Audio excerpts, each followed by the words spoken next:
உயர்த்தி ஒரு விசை ஆண்டவரே நீர் எங்களுக்கு தந்திருக்கிற நன்மைகளுக்காக, சுகத்துக்காய், பலனுக்காய், ஆரோக்கியத்துக்காய், ஆயுசு நாட்களுக்காக நன்றி. அல்லேலூயா, ஆமென். கர்த்தர் நல்லவர். வாசிக்கலாம் வேதத்தில் 2 சாமுவேலின் புத்தகம் 6ஆம் அதிகாரம். வேதத்தை வேகமாய் திருப்புவோம். 2 சாமுவேலின் புத்தகம் 6ஆம் அதிகாரம் 1 முதல் 12 வசனங்களை ஒருவர் சத்தமாய் வாசிப்பார்கள். மற்றவர்கள் எல்லாரும் அவங்க வாசிக்கிறது அப்படித்தான் வேதத்தில் இருக்கிறதா என்கிறதை கவனிக்க ஆண்டவர் கிருபை செய்வாராக. The book of 2 Samuel chapter 6 verse 1 to 12 வாசிக்கலாம். ஆமென். சத்தமாய் வாசியுங்கள், மற்றவர்கள் கவனியுங்கள். ஆண்டவர் ஆசீர்வதிப்பார். இஸ்ரவேலர் எல்லாருக்குள்ளும் தெரிந்து கொள்ளப்பட்ட 30,000 பேரை கூட்டி கேருபீன்களின் நடுவே வாசமாயிருக்கிற சேனைகளுடைய கர்த்தரின் நாமம் தொழுது கொள்ளப்படுகிற தேவனுடைய பெட்டியை பாலைகுதாவிலிருந்து கொண்டு வரும்படி அவனும் அவனோடு இருந்த அந்த ஸ்தலத்தாரும் எழுந்து போய் தேவனுடைய பெட்டியை ஒரு புது ரதத்தின் மேல் ஏற்றி அதை கிபியாவில் இருக்கிற அபினதாபின் வீட்டில் இருந்து கொண்டு வந்தார்கள். அபினதாபின் குமாரராகிய ஊசாவும் அகியோவும் அந்த புது ரதத்தை நடத்தினார்கள். அவர்கள் தேவனுடைய பெட்டியை ஏற்றி அதை கிபியாவில் இருக்கிற அபினதாபின் வீட்டில் இருந்து நடத்தி கொண்டு வருகிற போது அகியோ பெட்டிக்கு முன்னாலே நடந்தான். தாவீதும் இஸ்ரவேல் சந்ததியார் அனைவரும் தேவதாரும் மரத்தால் பண்ணப்பட்ட சகலவித கீத வாத்தியங்களோடும் சுரமண்டலம், தம்புரு, மேளம், வீணை, கைத்தாளம் ஆகிய இவைகளோடும் கர்த்தருக்கு முன்பாக ஆடி பாடிக்கொண்டு போனார்கள். அவர்கள் நாகோனின் களம் இருக்கிற இடத்துக்கு வந்தபோது மாடுகள் மிரண்டு பெட்டியை அசைத்தபடியினால் ஊசா தேவனுடைய பெட்டியின் இடமாய் தன் கையை நீட்டி அதை பிடித்தான். அப்பொழுது கர்த்தருக்கு ஊசாவின் மேல் கோபம் உண்டது. அவனுடைய துணிவி நிமித்தம் தேவன் அங்கே அவனை அடித்தார். அவன் அங்கே தேவனுடைய பெட்டி அண்டையில் செத்தான். அப்பொழுது கர்த்தர் ஊசாவை அடித்த நிமித்தம் தாவீது விசனப்பட்டு அந்த ஸ்தலத்திற்கு இந்நாள் மட்டும் வழங்கி வருகிற பேரே சூசா என்னும் பெயரிட்டான். தாவீது அன்றைய தினம் கர்த்தருக்கு பயந்து கர்த்தருடைய பெட்டி இந்நிடத்தில் வருவது எப்படி என்று சொல்லி அதை தன்னிடத்தில் தாவீதின் நகரத்தில் கொண்டு வர மனதில்லாமல் கித்தியனாகிய ஓபேத்-ஏதோமின் வீட்டிலே கொண்டு போய் வைத்தான். கர்த்தருடைய பெட்டி கித்தியனாகிய ஓபேத்-ஏதோமின் வீட்டிலே 3 மாதம் இருக்கையில் கர்த்தர் ஓபேத்-ஏதோமையும் அவன் வீட்டார் அனைவரையும் ஆசீர்வதித்தார். தேவனுடைய பெட்டி நிமித்தம் கர்த்தர் ஓபேத்-ஏதோமின் வீட்டையும் அவனுக்கு உண்டான எல்லாவற்றையும் ஆசீர்வதித்தார் என்று தாவீது ராஜாவுக்கு அறிவிக்கப்பட்டது. அப்பொழுது தாவீது தேவனுடைய பெட்டியை ஓபேத்-ஏதோமின் வீட்டில் இருந்து தாவீதின் நகரத்துக்கு மகிழ்ச்சியுடனே கொண்டு வந்தான். கர்த்தருடைய பெட்டி ஓபேத்-ஏதோமின் வீட்டிலே இருந்தது.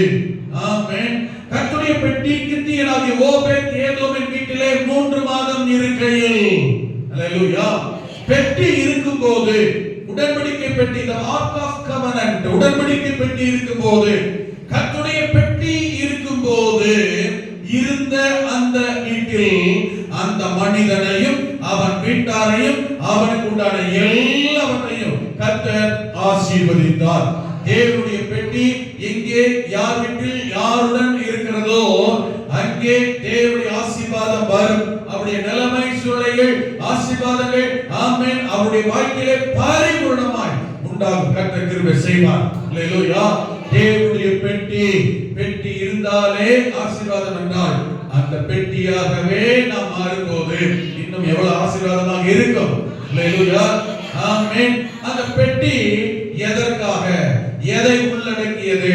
அந்த பெட்டி யாரை, எதை காண்பிக்கிறது, குறிப்பிடுகிறது என்றால் கர்த்தருடைய பெட்டி தேவனுடைய பிரசன்னத்தை, தேவனுடைய மகிமையை, தேவனுடைய ஆலோசனையை பெற, தேவனுடைய வார்த்தையை பெற, தேவனுடைய ஆசீர்வாதத்தை பெறுகிறதற்கு, ஆமென், அது உதாரணமாய், அடையாளமாய் மகா ஆசீர்வாத கூடாரத்தில், மகா பரிசுத்த ஸ்தலத்தில் மறைத்து வைக்கப்பட்டிருந்த ஒன்று.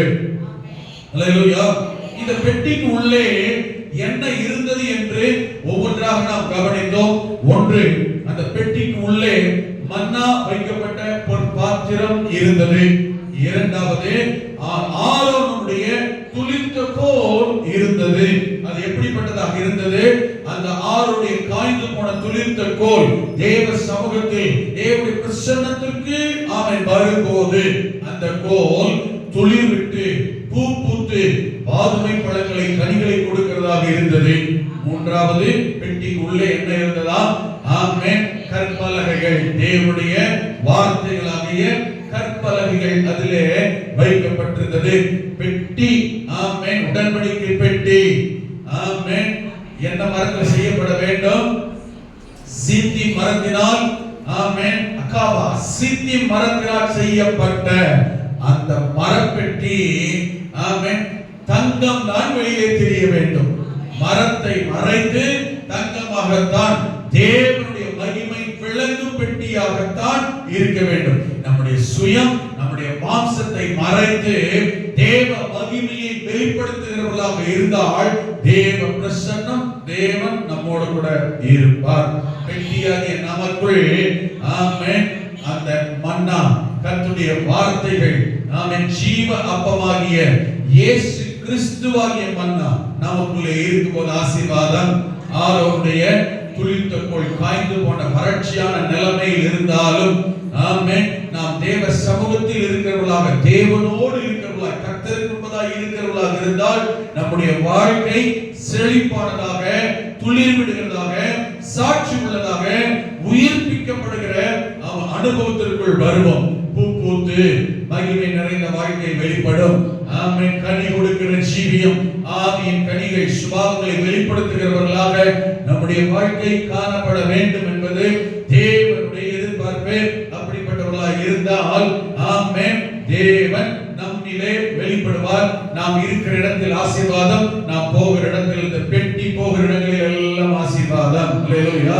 பெட்டி இருக்கிற இடத்தில் ஆசீர்வாதம், நமக்கு ஆசீர்வாதம், நாம் இருக்கிற இடத்தில் ஆசீர்வாதம், நம் மூலம் ஆசீர்வாதம், உங்களால் ஆசீர்வாதம். பக்கத்துல கையை பிடி சொல்லுங்க, அல்லது முகத்தை பார்த்து சொல்லுங்க, உங்களால் ஆசீர்வாதம். அல்லேலூயா. உங்களுக்கு ஒரு ஆசீர்வாதம் சொல்லுங்க, உங்கள் மூலம் ஆசீர்வாதம். அல்லேலூயா. ஆமென். Praise God. இன்றைக்கு நாம் கவனிக்க போகிறது, ஆரம்பத்தில் நான் சொன்ன அந்த காரியத்தை இன்றைக்கு கவனிக்க போகிறோம். என்ன சொன்னோம்? கர்த்தருடைய பெட்டி, இது உடன்படிக்கை பெட்டி, சாட்சியின் பெட்டி, இதுக்கெல்லாம் அதெல்லாம் பேர் இல்லையா? கர்த்தருடைய மகிமை வெளிப்படுகிற பெட்டி. ஆமென். அப்படி என்றால் இது அந்த அளவு கவனமாகவும் பரிசுத்தமாகவும், ஆமென், ரொம்ப சின்சியரா கவனிக்கப்பட வேண்டிய, பாதுகாக்கப்பட வேண்டிய, கடைபிடிக்க வேண்டிய, அனுசரிக்க வேண்டிய ஒன்று. கர்த்தருடைய பெட்டிய ஏனோ தானோன்னு நம்ம இஷ்டத்துக்கு விருப்பங்களை செய்ய முடியாது. இது எங்கே இருக்கிற பெட்டி என்றால் ஆசீர்வாத கூடாரத்துல, மகா பரிசுத்த ஸ்தலத்துல, ஆமென், வைக்கப்பட்டிருக்க வேண்டிய ஒன்று. திரை சீலைகளுக்கு நடுவே பிரதான ஆசாரியனே வருஷத்திற்கு ஒரு முறைதான் மகா பரிசுத்த ஸ்தலத்தில் பிரவேசித்து தேவனுக்கு முன்பதாக நிற்க வேண்டும். அவனோடு ஆண்டவர் பேச வேண்டும் என்றால் அவன் பரிசுத்த ஸ்தலத்திலே வந்து நிற்பான். தேவன் அங்கிருந்து அவனோடு பேசுவார். மகா பரிசுத்த ஸ்தலத்திற்குள் போக வேண்டும் என்றால் வருஷத்துக்கு ஒரு முறைதான் பிரதான ஆசாரியனுக்கு அனுமதி. அந்த அளவுக்கு மகிமை, கனம், பரிசுத்தம், வல்லமை, பிரசன்னம் நிறைந்த ஒரு இடத்தில் உள்ளது அந்த கர்த்தருடைய பெட்டி. ஆமென். அதனுடைய சிறிய ஒரு சுருக்கத்தை தான் இந்த 6ஆம் அதிகாரத்தில் நாம் கவனித்தோம். இங்கே வாசிக்கிற போது 7ஆம் வசனத்தில் ஒரு சம்பவத்தை நாம் வாசித்த பகுதியில் கவனிக்கிறோம். அப்பொழுது கர்த்தருக்கு, ஆமென், மூசாவின் மேல் கோபம் உண்டது. நம்பர் 1, கர்த்தருக்கு கோபம் வந்தது மூசாவின் மேல். ஆமென். ஏன்? அவனுடைய துணிவின் நிமித்தம். வார்த்தை ரொம்ப முக்கியம். அவனுடைய துணிவின் நிமித்தம் ஆண்டவர் கோபம் என்ன பண்ணிட்டாரு? அங்கேயே அடித்தார். மனிதர் அடித்தால் காயம் மட்டுமே வரும், கர்த்தர் அடித்தால் மரணமே வரும். இதுக்கு மேல மரணம் அடிக்க. ஆமென். எப்போதுமே கர்த்தரிடத்தில் அடி வாங்குற அளவுக்கு துணிகரம் உள்ளவர்களாக இருக்கக்கூடாது. சொல்லுங்க புரியுது? கர்த்தர் இரக்கம் உள்ளவர் தான், கிருபை உள்ளவர் தான். அவருக்கு கோபம் உண்டு, அடி வாங்குற அளவுக்கு என்ன செய்யக்கூடாது. ஆமென். இதுல பழைய ஏற்பாடுங்கய்யா, புதிய ஏற்பாடு. புதிய ஏற்பாடு ஒருத்தர் அடித்தார், புழு கொடுத்து சத்தான் போட்டிருக்கு ஏரோது. புதிய ஏற்பாடுல உண்டு, இன்னைக்கு உண்டு. கொஞ்சம் கிருபை என்ன, அன்னைக்கு உடனே இல்லை, கொஞ்சம் இப்பமோ அப்பமோ நாளைக்கு கொஞ்சம் வெயிட் பண்ணலாம். ஆமென். கொஞ்சம் இறக்கம் மேலோங்கி நிற்கிறது. சாவு இல்லை, அவ்வளவுதான். மற்றபடி எதுவுமே இருக்காது, ஆசீர்வாதம் எதுவுமே இருக்காது. ஏதோ இருக்கிறோம், வாழ்ந்துட்டு இருப்போம். அப்படி இருக்கு. கர்த்தர் உங்களை அழைக்கவில்லை, கர்த்தருடைய பெட்டியாகவே வாழத்தான் அழைத்தார். புரியுது? ஏதோ பரிதாபமான வாழ்க்கை வாழ, ஏனோ தானோ வாழ, இருந்துப்போ என்ன பண்றது அப்படின்லாம் கர்த்தர் வாழ வைக்க விரும்பல. அப்படி கர்த்தர் அழைச்சிருக்கிறாரு. ஆமென் சொல்லி பார்க்கலாம். அப்படி இருக்க கர்த்தர் அழைக்கல, பக்கத்துல இருக்க சொல்லி பார்க்கலாம். ஒரே கண்ணு சுத்தி சிலரோட சாமி அடிக்கிட்டாங்க உட்காந்து. இந்த பக்கம் சொல்லுங்க, நம்ம இப்ப சொல்லிட்டு இருக்கீங்க. அல்லேலூயா. ராஜபுரம் உங்களை யாராவது தொட்டாங்களா? ஆமென். அவரை கேட்கறதுனா உற்சாகமானவர்.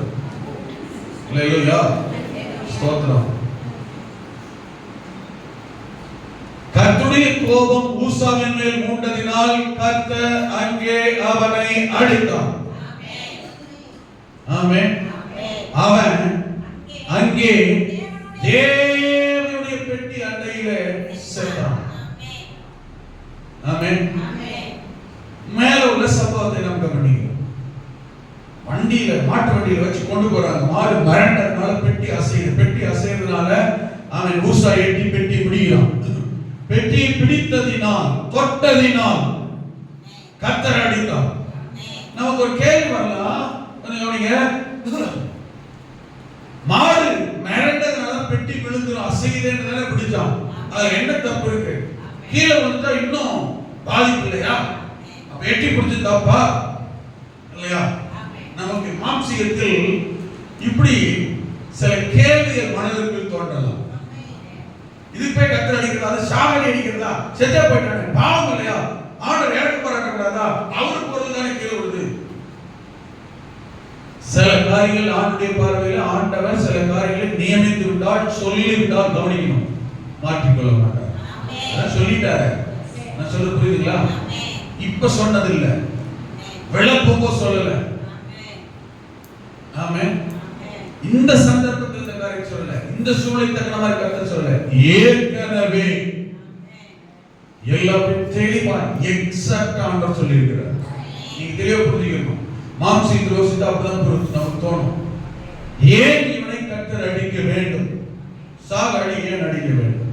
இவன் செய்த தவறு என்ன? இவன் செஞ்ச தப்பா? ஏன் கர்த்தர் அடிக்க வேண்டும்? கொஞ்சம் நீங்க தான் கவனிப்போம். நாம கூட சில காரியங்கள் ரொம்ப கவனமா இருக்கணும். கர்த்தருடைய என்னாகமத்தின் புஸ்தகம் 4ஆம் அதிகாரம், திருப்பங்கள் பார்க்கலாம் வேகமாக. என்னாகமத்தின் புஸ்தகம் 4ஆம் அதிகாரம் 5ஆம் வசனத்தை வாசிங்கள். 5ஆம் வசனம்.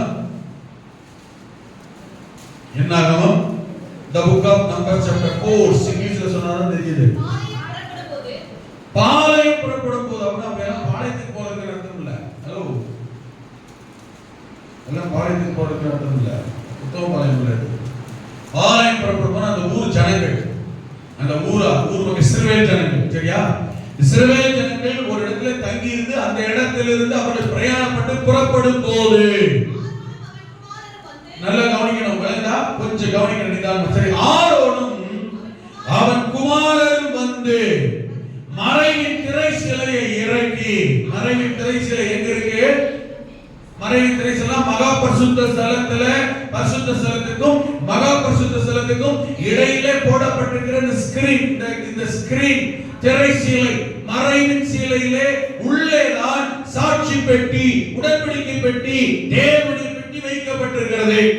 இஸ்ரவேல் ஜனங்கள் பிரயாணப்பட்டு போகும் பொழுது இந்த ஆசரிப்பு கூடாரத்தையும் பிரித்து மிக மிக மிக கவனமாய் கையாண்டு எந்த இடத்தில் இஸ்ரவேல் ஜனங்களை பாளையம் போய் தங்குகிறதோ அந்த இடத்திலே மறுபடியும் ஆசரிப்பு கூடாரத்தை நிறுவ வேண்டும். ஆமென். இப்பொழுது இந்த இடத்திலிருந்து இஸ்ரவேல் ஜனங்கள்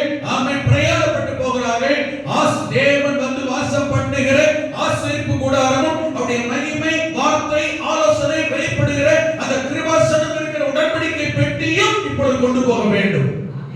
அல்லேலூயா.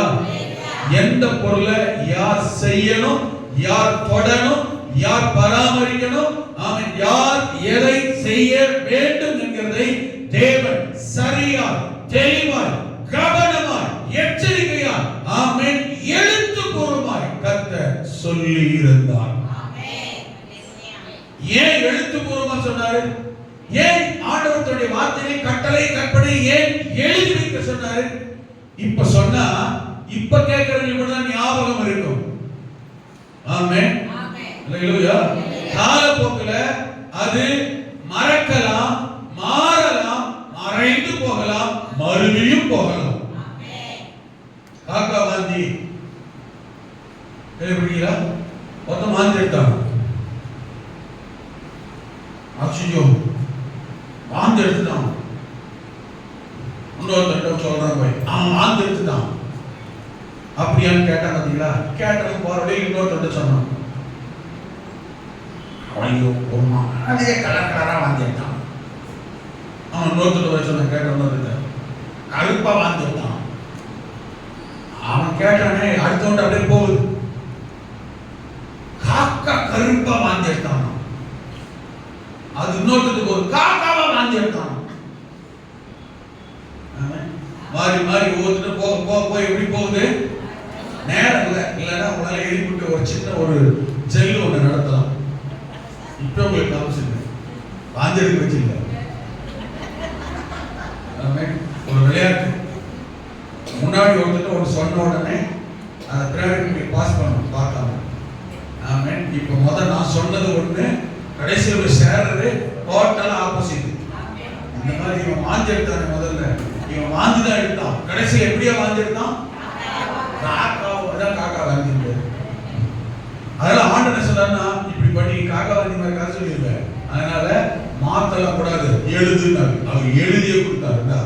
எழுதில என்ன செய்யாது?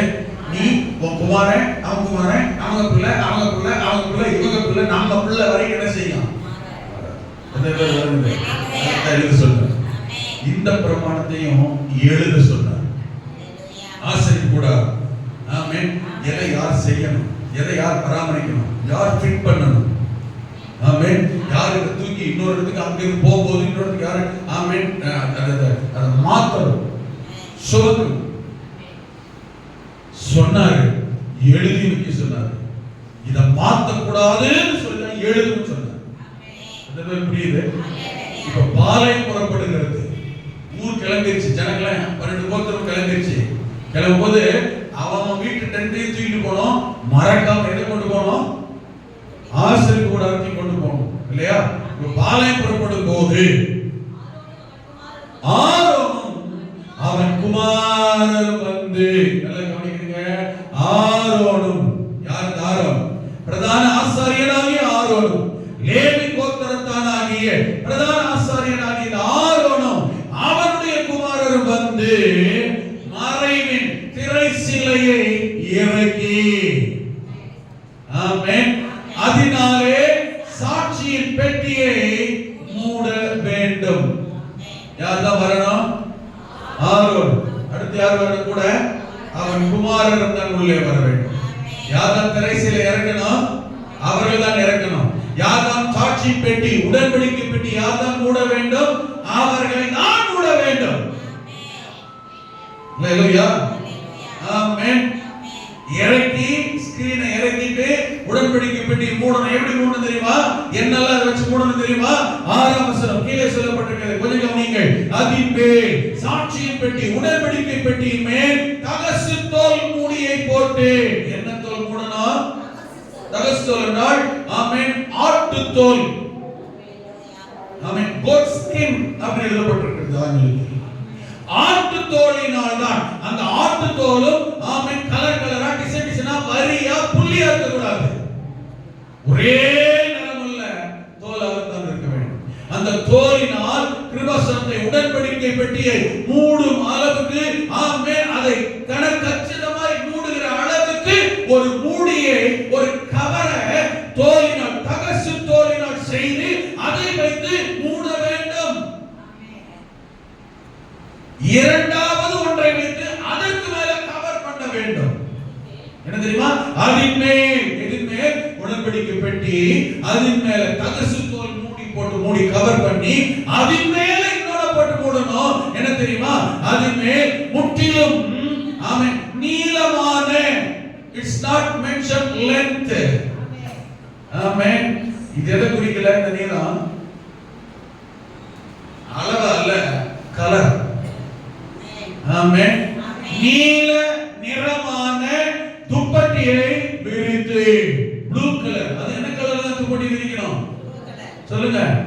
பாஸ்டர் இது கிடைக்கல அதனால இது வச்சிட்டேன். Never accepted. ஹலோ, என்ன சொல்ற புரியுதா? இந்த கலர் கிடைக்கல, இதுவும் புதுசுதான். இந்த பொருள் கிடைக்கல, இதுவும் புதுசுதான். இது இல்ல, அதுவும் புதுசுதான். நெவர். நீல நிறமான துப்பட்டியை எடுத்து அதின் மேல் ஃபுல்லா கவர் பண்ண வேண்டும். அல்லேலூயா. அதுக்கு பிறகுதான் நல்ல கவனிங்க, உடன்படிக்கை பெட்டியில அந்த கார்னர்ல 4 மூலையில என்ன இருக்கும்? வளையம் இருக்கும். தண்டுகள் பாய்ச்சி, கொண்டகட்டால் மூடப்பட்ட தண்டுகளை பாய்ச்சி. ஆமென். அல்லேலூயா. போதும். தண்டுகளை பாய்ச்சி அத கவனிங்க, நல்லா கவனிங்க. எதை பிடிச்சு தான் தூக்கணும்? எதை பிடிச்சு தான் தூக்கணும்? வண்டா. தண்டுகளை பிடித்து தான், அந்த வளையத்துல மாட்டப்பட்ட தண்டுகள் நீளமான கம்பை பிடிச்சு தான் தூக்கணும். ஏக்காரத்தை கொண்டு எதை தொடக்கூடாது? பெட்டி தொடும். இல்லைங்களா? பெட்டியை தொட்டு தூக்குறதுக்கு தண்டுகள் தேவையில்லை. தண்டுகளை பாய்ச்சி வைக்க தொண்டார் என்றால் அந்த காரணம் இந்த காரணம் பிடிச்சு இதை தொடாத. ஏன் கூட சொன்னாரு? எதுக்கு கூட சொன்னாரு? கொஞ்சம் எதுக்கு கூட சொன்னாரு? அதை பார்க்க கூடாதுங்க, அது தெரியக்கூடாது. இல்லையா? எதுக்கு தண்டுகளை பாய்ச்ச சொன்னாரு? புரியுதா இல்லையா? எதுக்கு தண்டுகளை பாய்ச்ச சொன்னாரு? பெட்டியை தொடக்கூடாதுங்க, பார்க்க கூடாது என்பதற்காக தகசு தோலினாலும் நீல நிற துப்பட்டியினாலும் கூட சொன்னாங்க. ஆமென். பெட்டியை தொடக்கூடாது என்பதற்காக தண்டுகளை பாய்ச்சி தண்டுகளை அந்த தடியை வச்சு தான் தூக்க வேண்டும் என்று சொன்னார். அல்லேலூயா. ஆமென். 15 வசனத்தை நீங்க வாசித்தால் அதே 4 15 வசனத்தை வாசிக்க சொல்லப்பட்டிருக்கிறது. பாலை புறப்படும் போது ஆரோனும் அவன் குமாரரும் பரிசுத்த ஸ்தலத்தையும் அதனுடைய சகல பணிமுட்டுகளையும் மூடி தீர்த்த பின்பு மகா பரிசுத்த ஸ்தலத்துல போய் ஸ்கிரீனை இறக்கிட்டு இந்த பெட்டி எல்லாம் ஆண்டவர் சொன்ன வார்த்தையுடன் மூடி பாதுகாத்து வைக்கப்பட்ட பிறகு கோகாத் புத்திரர் வர வேண்டும். அதை எடுத்துக்கொண்டு போவதற்கு வர வேண்டும். பெட்டியை யார் தூக்கிட்டு போனோம்? பெட்டியை யார் தூக்கிட்டு போனோம்? கோகாத் புத்திரர் தான். அதுக்கு பிறகு வரணும். வந்து பார்த்தா நல்ல கவனிங்க, அந்த உடன்படிக்கை பெட்டி தூக்கிட்டு போறதுக்கு அவன் கோகாத் புத்திரர் உள்ள வரும்போது அவங்களுக்கு என்னதான் தெரியும்? உள்ள வந்து இப்போ அவங்களுக்கு என்ன தெரியும்? பெட்டி தெரியுமா? என்ன இருக்கு தெரியுமா? அது பெட்டி எப்படிதான் இருக்குன்னா தெரியுமா? ஏதோ ஒன்றை மூடி என்ன செய்திருக்கிறார்? பத்திரமா வைத்திருக்கிறார்கள். அதை பிடித்து தூக்க வேண்டியது எதுதான்? தண்டுகளுக்கு உள்ள என்ன இருக்கு, இன்னும் மூடி வச்சிருக்கிறதே என்ன இருக்கு, எப்படி இருக்குன்னு தூக்கிட்டு போறவனுக்கே தெரியாது. தூக்கிட்டு போகும்போது என்னவா இருக்கும், எதுவா இருக்கும், உள்ள எப்படி இருக்கும், என்ன வச்சிருப்பாங்க, இவ்வளவு வெயிட்டா இருக்கு, இவ்வளவு பார்க்க வித்தியாசமா டைப்பா இருக்கு, கொஞ்சம் தூக்கி தான் பார்க்கலாம். தூக்கிட்டா கீழே உள்ள வார்த்தை பாருங்க, அவர்கள் கோகாத் புத்திரர் ஆமென் அவர்கள் சாகாதபடிக்கு பரிசுத்தமானதை தொடாதிருக்கிறவர்கள். ஐயா உனக்கு தூக்கிட்டு போறதையா ரைட்ஸ், தொட்டு பார்க்கோ, தூக்கி பார்க்கோ, தூக்கி பார்க்கோ. அல்லேலூயா. ரைட்ஸ் கிடையாது. ஆமென். உனக்கு என்னதான் வேலை? நீ தூக்குறவனா இருக்கலாம், அதோட நிறுத்திக்கணும். ஆராய்ச்சி பண்ணக்கூடாது. நாம தானே தூக்குறோம், நான் தானே தூக்குறேன், என்னோட கண்ட்ரோல் தானே இருக்கு, என்னோட பொறுப்பு தானே இருக்கு. உள்ள என்ன இருக்கு லேசா தூக்கி பார்க்கலாமே. அல்லது அந்த தண்டு எவ்வளவு தூரம் இருக்கும்? 5 அடி இல்லையா? அவ்வளவு தூரம் பிடிக்கிறோம், கொஞ்சம் இதை பிடிச்சு பார்த்தா என்ன, கொஞ்சம் தட்டி பார்த்தா தானே.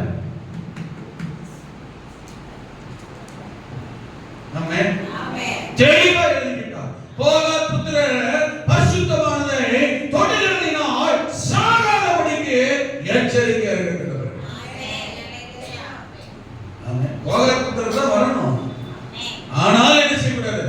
தொடவோ, என்ன இருக்குன்னு பார்க்கவோ. விளங்கிட்டா? எழுதிய சொன்னார். ஆமென் சொல்லுங்க பாக்கலாம். ஆமென். எப்படி இருக்கு கொஞ்சம் நைட்டா, எப்படி இருக்கு கொஞ்சம் தொட்டு பாருங்க, எப்படி இருக்கு கொஞ்சம் அலையக்கா கொஞ்சம் கவனமா கவனிக்கிறேன். No no no. அல்லேலூயா. வேதம் உங்களுக்கு நாம் ஒரு கருத்து புரிந்து வேண்டும். தேவனுடைய காரியத்தில் தேவனுடைய அனுமதியில் நம் தேவன் எனக்கு அனுமதித்த எல்லை எவ்வளவு, நான் செய்ய வேண்டியது எவ்வளவு, நான் கடந்து வர வேண்டியது எவ்வளவு,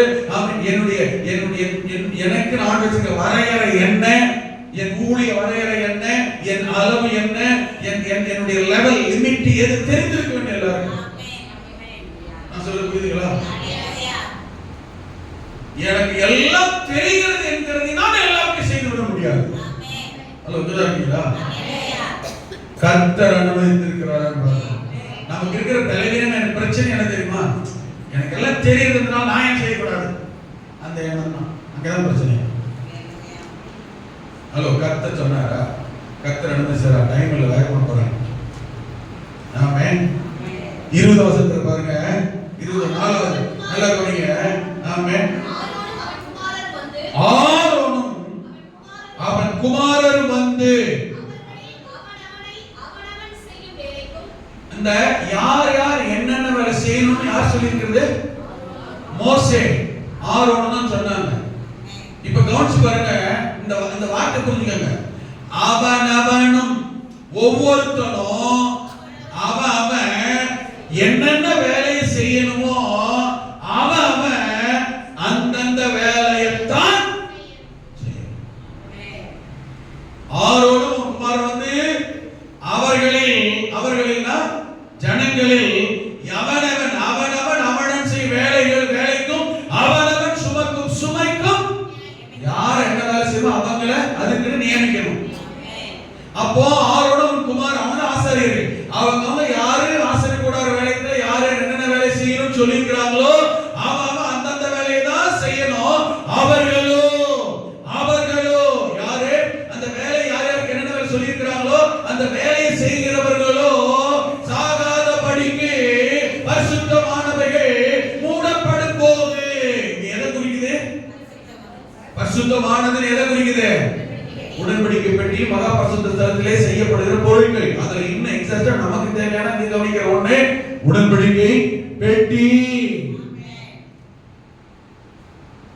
அல்லேலூயா. அதுதான் சொல்றது, மேல ஏறக்கூடாது, உள்ள வரக்கூடாது. சொல்லாம பாஸ்டர் யாருன்னு சொல்லி மேல பாத்தீங்களா? ஆரோனும் அவன் குமாரன். இவங்க யாரு? இவங்க ஆசாரியர்கள். இவங்க சொல்லாம இவங்க யாருக்கு என்ன வேலை சொல்லிருக்காங்களோ அவங்க தான் அந்த வேலையை செய்யணும். அவங்க சொல்லாம அவங்க இஷ்டத்துக்கு நான் போறேன், எனக்கு தெரியும், நான் ஏறுறேன், நான் பாத்துக்கிறேன், நான் செஞ்சிடறேன். நபர். ஆமென். என்ன நடக்கு? அவர்களோ சாகாதபடிக்கு பரிசுத்தமானவைகள் மூடப்படும் போது அவனுங்க பார்க்கிறதுக்கு உட்பிரவேசியாமல்.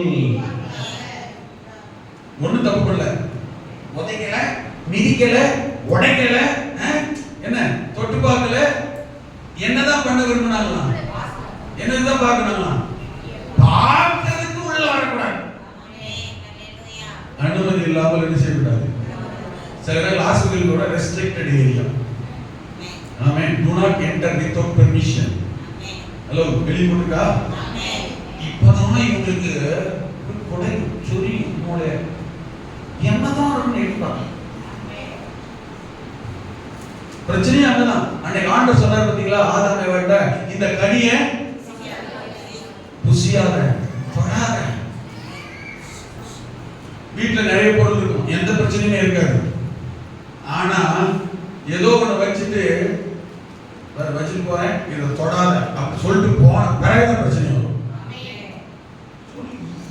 எதுக்கு சொன்னாங்க? அப்ப அதுல என்னதான் இருக்கும்?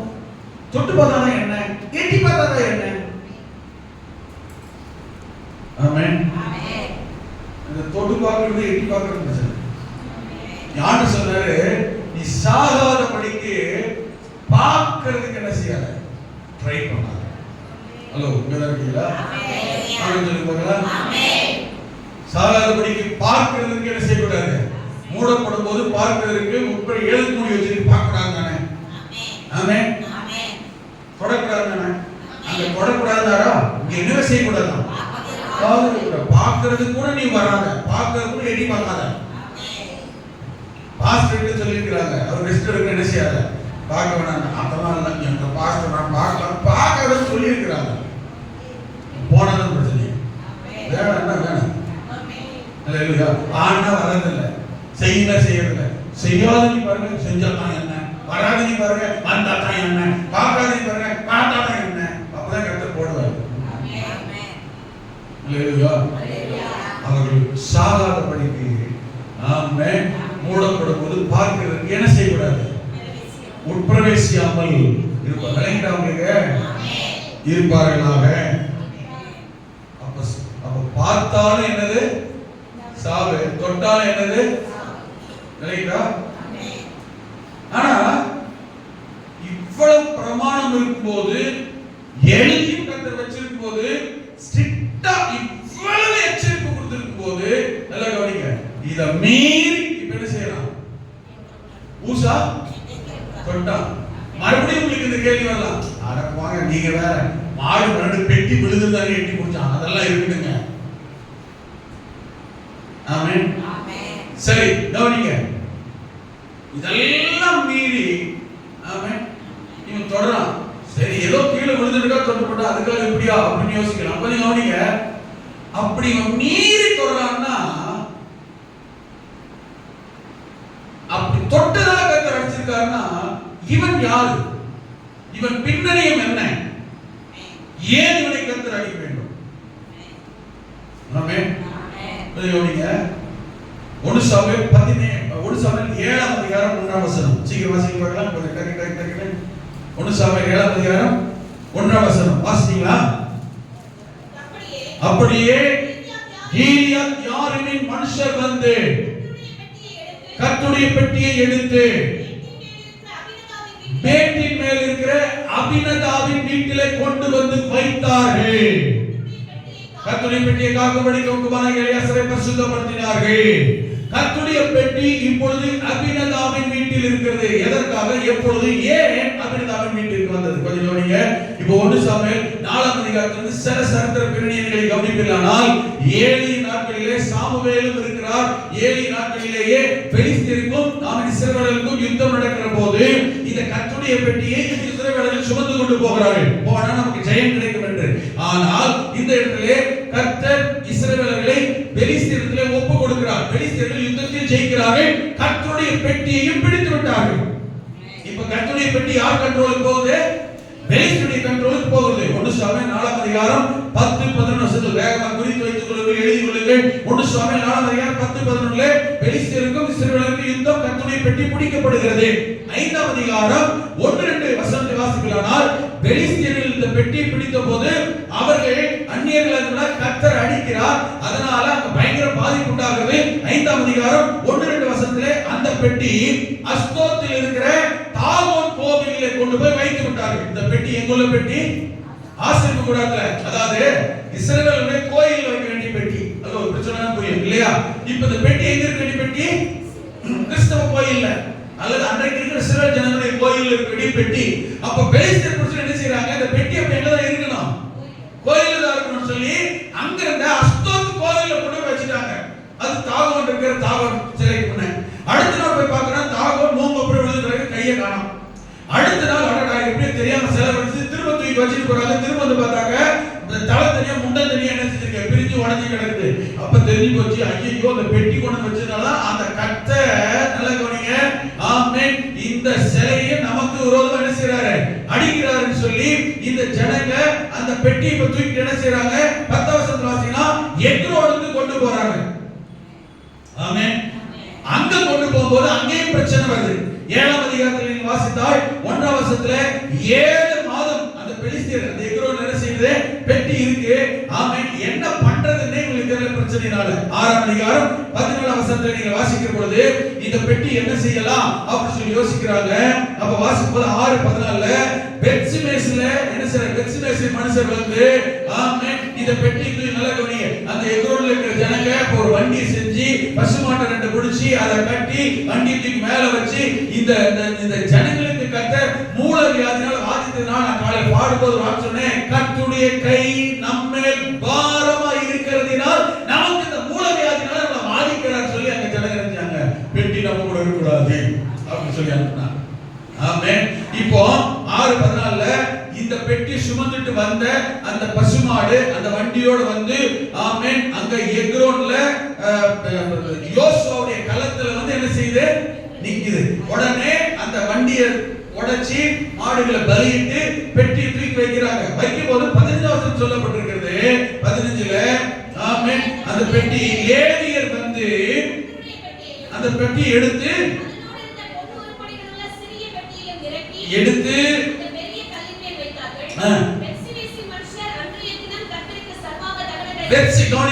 பெத்சிமேசின் மனுஷர் தான் பெட்டியை பாதுகாக்கிறாங்க வாங்குறாங்க. சரியா?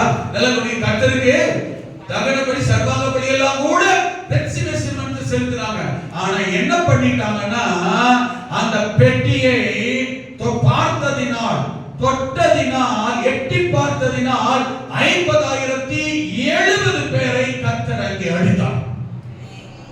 பெட்டி வந்தனா பாதுகாத்தாங்க, சந்தோஷமா ரிசீவ் பண்ணாங்க, சர்வாங்க தகன பலி எல்லாம் செலுத்துறாங்க. ஆனா என்ன பண்ணிட்டாங்க அண்டிகளை பிடிச்சு தூக்க இதை பிடிச்சு செய்யறதுக்கு பதிலா என்ன பண்ணிட்டாங்க பெட்டியை தொட 19 வசனத்துல பெட்டியை தொடவும் பெட்டியை பார்க்கவும் செய்து 19 வசனத்துல அவன் தொட்டதுனா 50,070 பேரை கர்த்தர் அங்க அடிக்கிறார். இப்போ என்ன நடக்குதுன்னா 21 வசனத்துல கீரியாத் யாமீரின் மனுஷர்கள் வந்து அந்த பெட்டி எடுத்து கொண்டு போய் ஐயோ நம்ம ஊர்ல தான் நமக்கு பெரிய பாதிப்பு இருந்துச்சு அந்த பெட்டி எடுத்து கொண்டு போய் இப்பொழுது கீரியாத் யாரீமில் இருந்த இந்த அபினதாவின் வீடு எங்கே இருந்தது என்றால் மிஸ்பாவிலே இருந்தது. மிஸ்பாவிலே ஒரு மேடான ஒரு இடத்திலே மேட்டிலே இருந்த அபினதாவின் வீட்டிலே கொண்டு வந்து இவனுடைய பெட்டியை கர்த்தருடைய பெட்டியை கொண்டு வந்து வைத்து விட்டு போனார்கள்.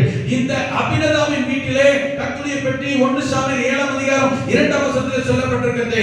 அபினதாவின் வீட்டிலே கர்த்தருடைய பெட்டி 20 ஆண்டுகள் அங்கே வைக்கப்பட்டு இருந்தது.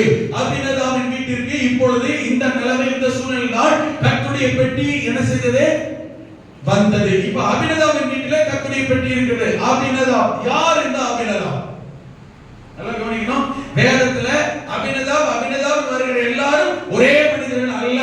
ஆமென். வேதத்தில் 4 அபினதாப் இருக்கிறார்கள். நல்லா கவனிக்கணும். வேதத்தில் எத்தனை அபினதாப் இருக்காங்க? 4 அபினதாப் இருக்கிறார்கள். ஒன்று இந்த 1 சாமுவேல் 7ஆம் அதிகாரம் 1ஆம் வசனத்தில் சொல்லப்பட்டிருக்கிற கீரியாத் யாரீமில் இருந்த கீரியாத் யாரீமின் மனுஷர்களால் கொண்டு வந்து மிஸ்பாவிலே வைக்கப்பட்ட இந்த லேவியனாகிய இந்த அபினதாப் இவனுக்கு 3 குமாரர்கள் இருந்தார்கள். இந்த அபினதாபுக்கு 3 குமாரர்கள். ஒன்று 7ஆம் அதிகாரம் 2ஆம் வசனத்தில் சொல்லப்பட்டிருக்கிறது. இந்த அபினதாபின் குமாரனாகிய எலெயாசரை கர்த்தருடைய பெட்டியை பராமரிக்கும்படி அவனை அதற்கென்று அபிஷேகம் பண்ணினார்கள் அல்லது பரிசுத்தப்படுத்தினார்கள். அப்ப முதல் மனுஷன் ஆமென் இவன் இந்த அபினதாபுடைய முதல் குமாரன் ஆமென் எலெயாசர். இரண்டாவது குமாரன் 2 சாமுவேல் 6ஆம் அதிகாரம் ஆமென் ஸ்தோத்திரம். இங்க 3ஆம் வசனம் சொல்லும் பொழுது 2 சாமுவேல் 6ஆம் அதிகாரம் 3ஆம் வசனத்தில் சொல்லும் பொழுது இந்த அபினதாபுடைய அடுத்த குமாரன் சொல்லப்பட்டிருக்கிறார். தேவனுடைய பெட்டி ஒரு புது ரதத்தின் மேல் ஏற்றி அதை கிபியாவில் இருக்கிற அபினதாபின் வீட்டிலிருந்து கொண்டு வந்தார்கள். அபினதாபின் குமாரராகிய ஊசாவும் அகியோவும் அந்த புது ரதத்தை நடத்தினார்கள். அபினதாபுக்கு அடுத்த 2 பேர் யாரு? ஊசா இந்த அகியோ. சரி, முதல் அபினதாப் பார்த்தோம் இல்லையா? இரண்டாவது அபினதாப் யாருன்னா 1 சாமுவேல் புத்தகம் 7ஆம் அதிகாரத்தில் சொல்லப்பட்டிருக்கிறது. ஆமென். 1 சாமுவேல் 17ஆம் அதிகாரம் 3ஆம் வசனத்தில் சொல்லப்பட்டிருக்கிறது. ஈசாயின் குமாரன் இரண்டாவது மகன் ஈசாய்க்கு பிறந்த இரண்டாவது மகனுக்கு அபினதாப் என்று பெயர். உங்களுக்கு இன்னும் சுருக்கமா புரியணும்னா தாவீதுடைய இரண்டாவது அண்ணன். தாவீதுடைய இரண்டாவது அண்ணனுக்கு பேர் என்ன? அபினதாப். சரி, மூன்றாவது அபினதாப் அபினதாப் யாரு? மூன்றாவது அபினதாப் யாருன்னா 1 சாமுவேல் 31ஆம் அதிகாரம் 2ஆம் வசனம் சொல்லப்பட்டிருக்கிறது. 1 சாமுவேல் 31ஆம் அதிகாரம் 2ஆம் வசனத்தில் இருக்கிற நல்லா கவனிங்க. சவுலின் மகன், சவுல் ராஜா இருக்கானே, பழைய ஏற்பாட்டு சவுல் ராஜாவுடைய மகன். சவுலோட மகன் யார் பேர் ஞாபகம் வரும்? யோனத்தான். யோனத்தானுக்கு ஒரு சகோதரன் இருந்தான், அவன் பேரும் அபினதாப் தான். நான்காவது ஒரு அபினதாப் இருக்கிறான். ஆமென். 1 ராஜாக்கள் 4ஆம் அதிகாரம் 11 வசனத்திலே சாலமோன் ராஜாவுடைய மணியக்காரர்கள் இருந்தார்கள். சாலமோன் ராஜாவுடைய மணியக்காரர்கள், மணியக்காரர்களுக்கு தலைவன் ஒருவன் இருந்தான், அவன் பேரு அபினதாப். இப்படி வேதத்தில் 4 அபினதாப் இருக்கிறார்கள். இந்த 4 அபினதாபிலே முதலாவது நாம் கவனித்த 1 சாமுவேல் 17ஆம் அதிகாரம் 1வது சொல்லப்பட்ட லேவியனாகிய ஆமென் அபினதாபின் வீட்டில் தான் இந்த கீரியாத்தாரின் மனுஷர்கள் வந்து கர்த்தருடைய பெட்டியை கொண்டு வந்து வைத்தார்கள். இந்த கர்த்தருடைய பெட்டி இவன் வீட்டிலே 20 ஆண்டுகள் இங்கே தங்கி இருந்தது. ஆமென்.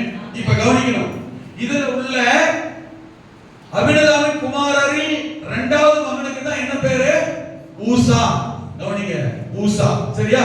இப்போ இந்த கர்த்தருடைய பெட்டி 20 வருஷம் அபினதாபின் வீட்டிலே இருக்கிறது. இப்ப தாவீது ராஜாவான பிறகு என்ன செய்கிறான்? தன்னுடைய ஊருக்கு எருசலேமுக்கு கர்த்தருடைய பெட்டியை கொண்டு போக வேண்டும் என்றுதான் அபினதாபின் வீட்டிலிருந்து இந்த கர்த்தருடைய பெட்டியை தூக்கி கொண்டு போகிற வழியிலே தான் ஆமென் தாரத்தோட மேளதாளம் வாசிக்கிற போது மாடுகள் மிரண்டதினால், வண்டி அசைஞ்சதினால், இப்பொழுது பெட்டி கீழே விழ போகிறது என்கிறதினால் இந்த அபினதாபின் 2வது குமாரனாகிய ஊசா அவனுடைய இன்னொரு சகோதரன் அகியோ 2 பேரும் வண்டியை நடத்தி கொண்டு போகிறார்கள். இவங்க தான் வண்டி என்ன செய்றாங்க? நடத்திக்கிட்டு போறாங்க. பெட்டி விழுந்துருமே என்கிறதுக்காக இந்த ஊசா எட்டி கர்த்தருடைய பெட்டியை உடனே தொடுகிறான், பிடிக்கிறான். கர்த்தருக்கு உடனே பயங்கர கோபம் வருகிறது. கர்த்தர் அடிக்கிறார், அங்கே அடிக்கிறார். ஏண்டா கர்த்தருடைய பெட்டியை பிடிக்கிற தொடர. ஆமென். அங்கே அவன் செத்தான். அல்லேலூயா. ஆமென். கவனிங்க, தொடக்கூடாதுன்னு இவனுக்கு தெரியும். தெரியுமா தெரியாதா? பார்க்க கூடாதுன்னு தெரியும். தெரியுமா தெரியாதா? இவன் அந்நியன் அல்ல, புறஜாதியான் அல்ல, விவரம் அறியாத, சட்டம் ஒழுங்கு நியாயப்பிரமாண உடன்படிக்கை பெட்டி குறித்து தெரியாதவன் அல்ல. ஏனென்றால் இவன் ஒரு லேவியன். ஆமென். இவன் யாரு? அப்பா யாரு? லேவியன். அவன் மகன். இவன் யாரு? லேவியன். லேவியனுக்கு நன்றாக தெரியும் அவன் கர்த்தருடைய உடன்படிக்கை பெட்டி கொண்ட பிரமாணம் இதுதான், ஒழுங்கு இதுதான். ஆகவே பெட்டி என்ன செய்யக்கூடாது? தொடவோ பார்க்கவோ கூடாது. இன்னொரு கேள்வி, பெட்டி யார் வீட்டுல தான் இருந்தது? இவன் வீட்டுல தான் இருக்குது. இவங்க அப்பா வீட்டுல தான் இருக்கு. இவன் அங்கதான் இருக்கிறான். எத்தனை நாள் இருந்துச்சு? 20 வருஷம் இருந்தது. ஏன் அப்ப கர்த்தரோட அடிக்கல? அவன் வீட்டுல தான் இருந்துச்சு. பார்த்திருக்க மாட்டானா? அப்படிங்க 20 வருடமாய் கர்த்தருடைய பெட்டி அபினதாபின் வீட்டில் இருந்தது. எங்கே பெட்டி இருந்தாலும் எப்படிதான் இருக்க வேண்டும் என்றால் எந்த மனிதனும் சாதாரணமாய் பார்க்க முடியாத சூழ்நிலையில் தான் கர்த்தருடைய பெட்டி இருக்க வேண்டுமே தவிர அசால்ட்டாய் அசாதாரணமாய் யார் வேண்டுமானாலும் எப்பொழுது வேண்டாலும் அவன் பார்த்து விட்டு போகலாம், தொட்டு விட்டு போகலாம் என்கிற நிலைமையில் கர்த்தருடைய பெட்டி அல்ல. அங்கே அபினதாபின் வீட்டில் கர்த்தருடைய பெட்டி இருந்த போதும் பெட்டி பார்க்க முடியாமல் மூடப்பட்டு தான் இருந்தது. ஆமென். ஏன்னா லேவியன் வீட்டில் இருக்கிறது இப்படிதான் பெட்டி இருக்க வேண்டும் என்று தெரிந்தபடியே மூடித்தான் வைத்திருந்தார்கள். எத்தனை நாள் தெரியுமா? 20 ஆண்டுகள் வீட்டில் இருந்த 20 வருஷமும் யாருக்கு சாவு இல்ல, அடி இல்ல, மரணம் இல்ல, பாதிப்பு இல்ல, சாபம் இல்ல, நன்றாகவே இருந்தார்கள். இவனும் நன்றாகத்தான் இருந்தான். ஆமென். 20 ஆண்டுகள். இது இன்னொரு பிரச்சனை தெரியுமா? இந்த 20 வருஷம் கர்த்தருடைய பெட்டி வீட்டில் இருந்ததுனால 20 வருஷமும் போகும்போது வரும்போது என்ன செஞ்சான்? பார்க்கத்தான் செஞ்சான். என்னத்தை பார்க்கல? என்ன தெரியல? மூடி வைக்கப்பட்ட மூடாக்குக்குள்ள என்ன இருக்கிறது என்று அவன் தெரியல. எப்படி இருக்கு தெரியாது, என்ன இருக்கு தெரியாது, என்ன உருவத்தில் இருக்கு தெரியாது, என்ன சைஸ்ல இருக்கு தெரியாது. வெளியில பார்க்க என்ன மூடி வைக்கப்பட்டிருக்குது. போகும்போது பார்த்தா எப்படிதான் இருந்தது, வரும்போது பார்த்தா எப்படிதான் இருந்தது. ஆமென். திடீர்னு எட்டி பார்த்தா எப்படிதான் இருந்தது. அதனால சாக. ஹலோ, இப்பொழுது வண்டியை ஏற்றி விட்டார்கள், பெட்டி மூடப்படவில்லை. ஆமென். வச்சிட்டாங்க, அங்கே என்ன செய்து விட்டார்கள்? நல்ல கவனிங்க. இப்போ அதாவது வீட்ல இருந்து பெட்டியை தூக்கிட்டு போய் அங்கே செஞ்சாங்க, பத்திரமா பாதுகாத்து வைத்து விட்டார்கள். அல்லேலூயா. இப்போ பெட்டி தண்டை புடிச்சு தூக்கிட்டு போய் என்ன செஞ்சாங்க? கொண்டு போய் வச்சிட்டாங்க. எனக்கு லேடியர்கள் இவர்கள் கொண்டு போய் என்ன செஞ்சாங்க? வச்சிட்டாங்க. வண்டி புறப்பட்டுச்சு. இப்போ ஆமென். இவ்வளவு காலமும் கவனிங்க, இவ்வளவு காலமும் வீட்டிலே பெட்டி இருந்தாலும் அதை தூக்கவோ தொடவோ பார்க்கவோ கூடாது என்று அறிந்திருந்த இவன், ஆமென், பெட்டி வண்டியில் வைக்கப்பட்டு விட்டது. அல்லேலூயா. போயிட்டு இருக்கு, மாடு மரளது என்கிறதற்காக எல்லாம் தெரிந்திருந்தோம், என்ன சம்பவித்தாலும் நாம் தொடக்கூடாது என்று அறிந்திருந்தோம். ஆமென். ஒரு லேடியனாக இருந்தோம். நல்லா கவனிங்க, அசால்ட்டா எட்டி பெட்டி என்ன செஞ்சான்? தண்டுகள் பாய்ச்சப்பட்டிருக்கிறது. இவன் வண்டியை ஓட்டிக்கொண்டு முன்னாடி போகிறான். பெட்டி கொண்டதை நீட்டி கொண்டிருக்க வேண்டியது எதுதான்? நண்டுதான். இவன் பிடித்தது எது தெரியுமா? பெட்டியை. தொடக்கூடாத ஒன்றை, செய்யக்கூடாத ஒன்றை, பிடிக்கக்கூடாத ஒன்றை எட்டி பிடிக்கிறான். கர்த்தருக்கு கோபம் வருகிறது. அங்க சொல்லப்பட்டிருக்கிறது, அவன் பெட்டியை தொட்ட துணிவின் நிமித்தம். இந்த துணிவு எங்கே இருந்து வந்தது? சொல்லுங்க பார்ப்போம். இந்த துணிவு எங்கிருந்து வந்தது? தைரியம் எங்கிருந்து வந்தது? எல்லாம் தெரிந்திருந்தோம், எல்லாம் அறிந்திருந்தோம், எல்லாம் புரிந்திருந்தோம். அவன் கர்த்தருடைய பெட்டியை துணிகரமாய் தொட, அந்த துணிகரம், துணிவு எங்கிருந்து வந்தது? ஏன் தெரியுமா? கொஞ்சம் கவனிங்க. 20 வருஷமாய் கர்த்தருடைய பெட்டி வீட்டில் இருந்தது. நமக்கு ஒரு கேடும், ஒரு தீங்கும், ஒரு பாதிப்பும் இல்லை. அதனால இப்பொழுதும் நமக்கு எந்த தீங்கும் வந்து விடாது என்கிற அலட்சியத்தினால், அசட்டு நம்பிக்கையினால், அசட்டு தைரியத்தினால் எட்டி பெட்டியை பிடித்து விட்டான். இதுதான் நமக்கும் இருக்கிற பலவீனம், அலட்சியம், கவனக்குறைவு. இன்னைக்கு இருக்கிற ஒண்ணும் நடக்கலையே, இன்னைக்கு செஞ்சு ஒண்ணும் ஆகலையே, இன்னைக்கு இப்படி போயிட்டு ஒண்ணும் ஆகலையே, இன்னைக்கு நாம இதை பண்ணல ஒண்ணும் ஆகலையே, இன்னைக்கு மீறிட்டு ஒண்ணும் ஆகலையே, இன்னைக்கு காலத்தாமதம் ஒண்ணும் ஆகலையே, இன்னைக்கு லேட்டா வந்துட்டு ஒண்ணும் ஆகலையே. அலட்சியம், அசதி, அஜாக்கிரதை. 1 சாமுவேல் 6:19 வாசிக்கிறோம். ஆமென். என்ன 4:20 வாசித்தோம் ஏற்கனவே. கர்த்தருடைய பெட்டியை தொட்டாலோ, 19 வசனத்துல 20 வசனத்துல பார்த்தாலோ சாகுபடும். தெரியுமா? தெரியாது. அத மேற்கொள்ளதான் துணிவு எழுதியிருக்கு. இந்த துணிவு எங்க இருந்து தெரியுமா? அலட்சியத்தினால். பரவாயில்ல, பாத்துக்கலாம், பரவாயில்ல, இருக்கட்டும், இவ்வளவு நாள் செஞ்சுமே ஒண்ணும் நடக்கலையே, 20 வருஷமா வீட்டுல இருந்துச்சு ஒண்ணும் ஆகலையே. கவனிங்க, போன வாரம் லேட்டா வந்தேன் ஒண்ணும் ஆகலையே, என் வாழ்நாள் லேட்டாவே தான் வந்துட்டு ஒண்ணும் நடக்கலையே, அப்ப ஒண்ணும் கத்திரன்னு அடிக்கலையே. துணிவு, அலட்சியம். இதை பண்ணிக்கிட்டே இருக்க ஒண்ணும் நடக்கலையே, நான் தான் ஊழியத்துக்கே வரதில்லை ஒண்ணும் நடக்கலையே, ஒண்ணுமே நடக்காது. அவன் அலட்சியம், அஜாக்கிரதை. கர்த்தருடைய காரியத்தில் கவனமும் ஜாக்கிரதையும் தேவை. நீ ஜாக்கிரதை இல்ல, தன்னுடைய வேலையில், பொறுப்பில், தன்னுடைய காரியத்தில், கர்த்தருடைய விஷயத்தில் ஜாக்கிரதை உள்ளவனை நீ காண்பாயானால் அவன் நேசர் கொண்டதாக இருக்காமல் ராஜாக்களுக்கு இருப்பான் என்று சாலமோன் ராஜா நீதிமொழியில் 22 ஆமென் 29 எழுதி வைத்திருக்கிறான். ஜாக்கிரதை உள்ளவனை நீ கண்டால் ராஜாக்கு முன்பதாக நிற்பான். இதாக கவனிக்கணும். ஜாக்கிரதை இல்லாவிட்டால் நீசனாகத்தான் இருப்பான். நீசனுக்கு வாழ்நாள முன்னேற்றமே வராது, உயர்வே வராது, ஆசீர்வாதம் வராது. எந்த லெவலும் அதுல தான் இருக்கும். நினைக்கிறது நடக்காது, காரியம் படிக்காது. உங்களுக்கு எத்தனை பேர் புரியுதுங்க? ஆமென். ஜாக்கிரதை தேவை. ஒரு முறை அசால்ட், ஒரு முறை அஜாக்கிரதை, ஒரு முறை கவனக்குறைவு, ரைட். அடுத்த முறை எப்படி இருக்கணும்? 20 ஆண்டுகளாக வீட்டில் கர்த்தருடைய பெட்டியில் நமக்கு ஒன்றும் நடக்கவில்லையே என்கிற துணிகரத்தினால் எட்டி பிடிக்க துணியக்கூடாது. புரியுது? இந்த முறை சொல்லிட்டோம், அந்த முறை பண்ணிட்டோம், அந்த முறை தூத்திட்டோம், அந்த முறை போட்டு கொடுத்தோம், அந்த முறை நம்ம பண்ணிட்டோம். அஜாக்கிரதை. இந்த துணி கர்த்தருடைய காரியத்தில் வந்து துணியை வரக்கூடாது. ஒரு காரியத்தை செஞ்சுட்டா ஒரு முறை கர்த்தர் ஆமென் எனக்கு பாராட்டுன்னு எப்போதும் அல்ல. ரோமர் 12ஆம் அதிகாரம் 11 வசனம் சொல்லப்பட்டிருக்கிறது, அசதியா இராமல் ஜாக்கிரதையா இருங்கள், ஆவியிலே அனலாயிருங்கள், கர்த்தருக்கு ஊழியம் செய்யுங்கள். எப்படி இருக்காத? அஜாக்கிரதையா இருக்காத, ஜாக்கிரதையா இரு. அசதியா இருக்காத, சோர்வோட இருக்காத, சொங்கீத்தனமா இருக்காத, சோம்பேறியா இருக்காத. ஜபம்னா சோம்பேறித்தனம், நடந்து வரணும். தூரமா இருக்கு, சோம்பேறியா இருக்காத, சோம்பல்ல இருக்காத, அசதியா இருக்காத. கர்த்தருடைய காரியத்தை பொறுத்த வரைக்கும் ஜாக்கிரதையா கவனமா சுறுசுறுப்பா இருக்கணும். சவுல் அஜாக்கிரதையா இருந்ததுனால ராஜ்ய பாரத்தை இழந்தான். தெரிஞ்சுக்கங்க. அல்லேலூயா, ஆமென். உண்மை என்ன தெரியுமா? 40 வருஷம் ராஜாவா இருந்த சவுல் 2 வருஷம் தான் கர்த்தர் கொடுத்தார். 38 வருஷம் கர்த்தர் சவுல் கூட இல்லைங்க. ஆனா ராஜாவா தான் இருந்தான்.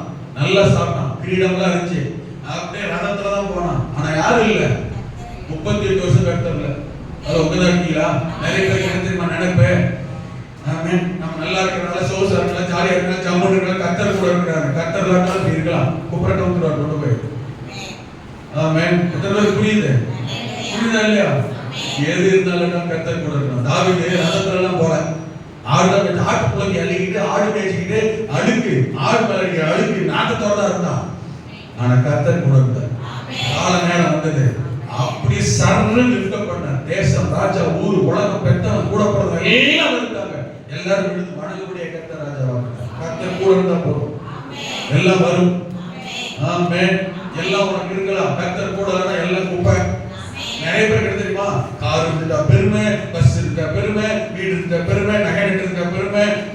தேவைங்க இதெல்லாம் கர்த்தரோடு சேர்த்து இதெல்லாம் இருக்கணும். கர்த்தர் இல்லாம எவ்வளவுதான் குப்பை. ஆனா எதுவுமே கட்டாவும் கர்த்தர் தான். உங்களுக்கு என்ன தேவை? கார் வேணுமா? வரும். ஆமென். லாரி வேணுமா? வரும். பஸ் வேணுமா? வரும். வீடு வேணுமா? வரும். பங்களா வேணுமா? வரும். பைக் வேணுமா? வரும். வேலை வேணுமா? வரும். ஆமென். ஏற்ற துணை வேணுமா? வரும். ஆமென். சுகம் வேணுமா? பலம் வேணுமா? எல்லாம் வரும். கர்த்தர் ஈசாக்கோட கூட இருந்தார். அவன் வர வர விருத்தெடுத்து மகா பெரியவன், ஐஸ்வர்யவன் ஆனான். வரும். அஜாக்கிரதை ஆமென் நீக்க வேண்டும். அசதி நீக்க வேண்டும். ஜாக்கிரதை. ஒரே காரியம் சொல்லி முடிக்கிறேன். நல்லா கர்த்தரவன் நினைச்சாரு. ஒரே காரியம் சொல்லி முடிக்கிறேன். அடுத்தது நல்லா கவனிங்க. அடுத்தது பெட்டியை கவனிக்கிறதுக்கும், பிடிக்கிறதுக்கும், தூக்கிறதுக்கும், தொடறதுக்கும் இவனுக்கு ரைட்ஸே கிடையாது.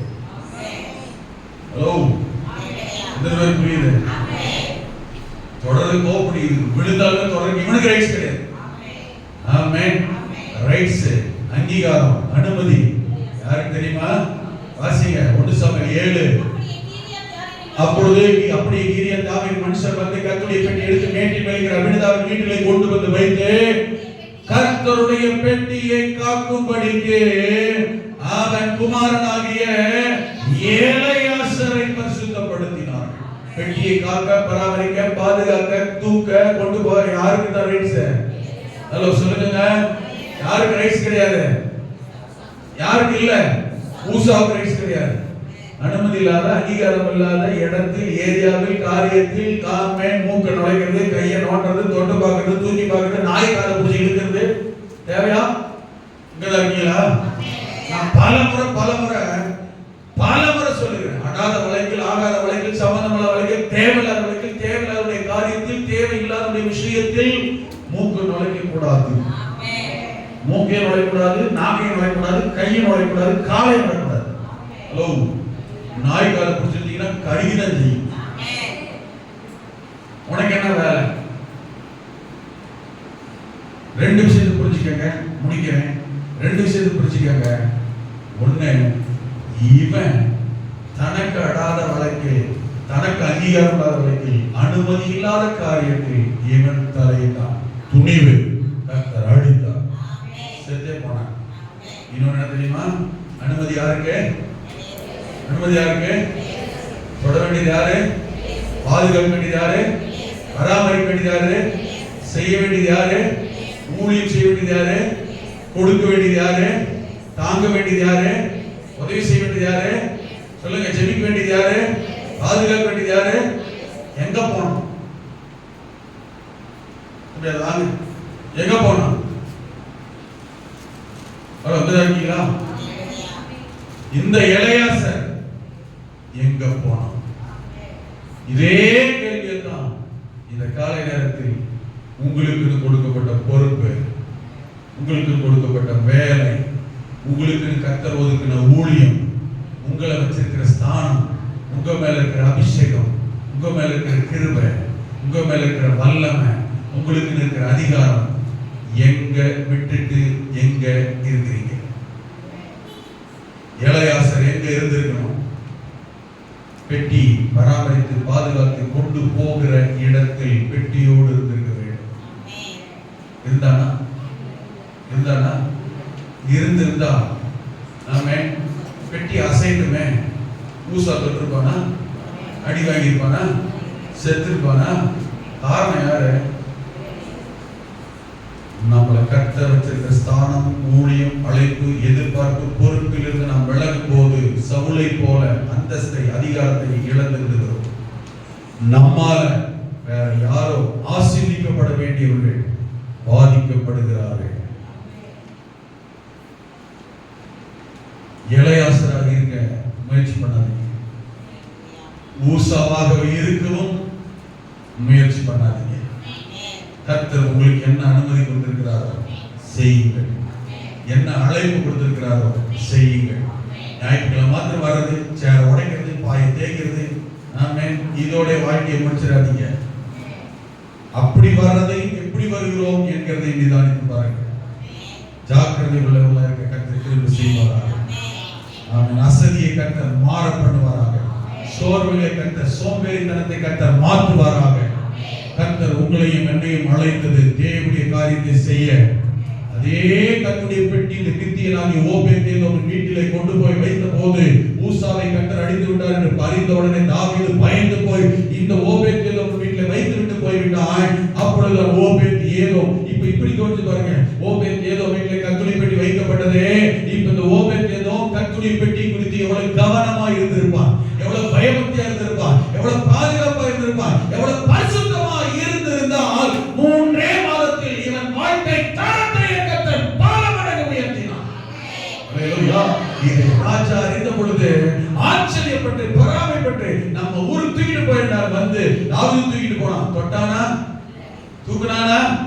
எட்டி பார்த்தானா? தாவீது ராஜா தானே, அதிகாரம் இருக்கிறதா இல்லையா? மனிதர்கள் மேல் அதிகாரம் இருக்கலாம், வேலையின் மேல் அதிகாரம் இருக்கலாம், வேலை செய்கிற இடத்தில் நமக்கு அதிகாரம் இருக்கலாம். கர்த்தருடைய காரியத்தில் நாம் யாரா இருக்கிறோம் என்கிறது முக்கியம். தாவீது ராஜா வந்தான், பெட்டி ஆசாரியர்களை தான் தூக்க சொன்னான். ஆசாரியர்கள் தான் தூக்கினார்கள், லேவியர்கள் தான் கொண்டு போனார்கள். பெட்டி முன்பதாக போனான், நடனமாடினான். எவ்வளவு உற்சாகம் கொண்டு போறா பாருங்க. ஒரே உற்சாகம் தான், ஒரே துள்ளல் தான், ஒரே ஆடல் போடுறான். மனைவி என்ன நினைக்கிறாங்க அப்படிதான் பதிகாரி. அவனை யார்கிட்ட பேசாம பிடிக்காது, யாரை பார்த்தா பிடிக்காது, யாரை செஞ்சாலும் பிடிக்காது, யாரை பார்த்து செஞ்சாலும் யாரும் பிடிக்காது. அவர் சந்தேக பேர்களை பிசாசு பேர் நல்லா பைபிள்ல போட்டிருக்கு. சாகர வரைக்கும் அவளுக்கு பிள்ளை இல்லை. தாவீதுக்கு அவனுக்கு என்ன செய்கிறது இல்லை. இது ஒரு கர்த்தர் சொல்லியிருக்கிறார். இறுதியில் அவன் அவமதித்ததினால் சாகும் வரைக்கும் மிக பிள்ளை இல்லாததுதான். ஆமென். தாவீது பெட்டி எப்படி கொண்டு போறார்? யார் என்ன சொல்றா? கர்த்தருடைய காரியம் என்று வந்து விட்டால் இந்த தாவீதுடைய பழக்கம் தெரியுமா? அவன் என்ன சொல்றான், இவன் என்ன சொல்றான்? நான் கர்த்தருடைய காரியத்தை செய்கிறேன், கர்த்தருடைய காரியத்தில் ஈடுபடுகிறேன், கர்த்தருடைய காரியத்தை தியாகம் பண்ணுகிறேன், கர்த்தருடைய காரியத்தை கொடுக்கிறேன், கர்த்தருடைய காரியத்தை நிற்கிறேன், கர்த்தருடைய காரியத்தை பயனாக்கி பாராட்டுகிறேன். யார் என்ன சொன்னாலும் எனக்கு அதை பத்தி கவலை இல்லை என்று நினைக்கிறவன் தாவீது. அதனால அவனை ராஜாவாக வைத்தார். அவனுக்கு எதிரிகள் எத்தனை பேர் வந்தாலும் ஒரு எதிரிகிட்ட கூட கர்த்தர் கையை கமிட் பண்ணவே கிடையாது தாவீது. ஹalleluya. இந்த காலை நேரத்தில் நீங்களும் நான் அழைக்கப்பட்டவர்கள், உங்களை நான் அபிஷேகம் பண்ணியிருக்கிறார். நீங்கள் நான் தேர்ந்தெடுக்கப்பட்டு வேறு பிரிக்கப்பட்டவர்கள். எது தெரியுமா? உங்களை கொண்டும் என்னை கொண்டும் கர்த்தருடைய காரியத்தில் இருக்கின்ற தேவன் ஒன்றை குறித்து விட்டால் மூசாவாகவும் அதிகம் பிரசிக்க இருக்கக்கூடாது, ஏலையாசராகவும் அசதியாய் அஜாக்கிரதையா இருக்கக்கூடாது. ஜாக்கிரதை உள்ளவர்களாக இருக்க கர்த்தர் கிருபை செய்வார். இந்த பெட்டியாய் இருக்கவும், ஆமென், பெட்டிக்கு உள்ளே இருக்க அனுபவத்தில் உடையவர்களாக இருக்கவும் உங்களுக்கும் எனக்கும் தேவன் கிருபை செய்வாராக. கர்த்தருடைய பெட்டி வீட்டில் இருந்த போதெல்லாம் ஆசீர்வாதம், போன இடங்களில் எல்லாம் ஆசீர்வாதம், நன்மை உங்களுக்கும் ஆசீர்வாதம், உங்கள் மூலமாய் ஆசீர்வாதமாக இருக்க கர்த்தர் கிருபை செய்யட்டும். வலதுகரம் உயர்த்தி கண்களை மூடி பரலோக தகப்பனே, இந்த காலை நேரத்தில் சமூகத்தில் வருகிறோம். ஆண்டவரே, நாங்கள் கர்த்தருடைய பெட்டியை குறித்து, கர்த்தருடைய காரியங்களை குறித்து ஜாக்கிரதையாக இருந்து ஆசீர்வதிக்கப்பட, உயர்த்தப்பட, மேன்மை அடைய கர்த்தர் கிருபை செய்யும். நாங்களே இந்த பெட்டியாக இருக்கவும் எங்கள் மூலமும் ஆண்டவரே எங்களால் கிரியைகள் நடக்க கிருபை செய்ய வேண்டுகிறோம். இந்த காலை நேரத்தில் உடைய சமூகத்தில் வந்திருக்கிற பிள்ளைகள் எல்லாரும் ஆசீர்வதியும். மகிமையின் தேவன் தொடர்ந்து பொறுப்படுத்திக் குடும்பத்தில் நீர் இருப்பீராக. உடைய மகிமை பிரசன்னம் ஆசீர்வாதம் ஒவ்வொரு வீட்டிலும் தங்கி இருப்பதாக. நீ எங்களை எதற்காய் அழைக்கிறோம், எங்களை எதற்காய் அபிஷேகம் பண்ணி இருக்கிறோம். இந்த அபிஷேகம் அதிகாரமும் கர்த்தருடைய காரியத்தில் வெளிப்பட கர்த்தருக்காய் பயன்படுத்த செய்யும். ஆசீர்வதிங்க இயேசுவின் நாமத்தில். உடைய பிள்ளைகள் எல்லாம் வாங்கி ஆசீர்வதித்து ஜெபிக்கிறேன் நல்ல பிதாவே. என் ஆத்துமாவே